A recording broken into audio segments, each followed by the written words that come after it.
খাঙ্গর আছে, কুবির আছে, দানব আছে, কিন্তু ওদের চাইতে আমাদের শক্তি এক দফা অনেক বেশি। সেই শক্তি অস্ত্রের নয়, সেই শক্তি হচ্ছে ইমানের। সে শক্তি কিসের? ইমানের শক্তি। আর ওই ইমানের শক্তি আসে কেবলমাত্র আল্লাহর গোলামি করলে, আল্লাহর দাসত্ব করলে, যে কথা গতকাল সূরা ফাতিহা থেকে আমরা আলোচনা করেছি।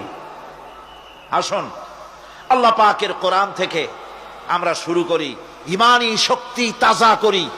মর্দে মুজাহিদ হতে হবে, ময়দানে ঝাঁপিয়ে পড়তে হবে, প্রয়োজনে রক্ত দিতে হবে, প্রয়োজনে জীবন দিতে হবে, প্রয়োজনে ফাঁসির মঞ্চে চড়তে হবে।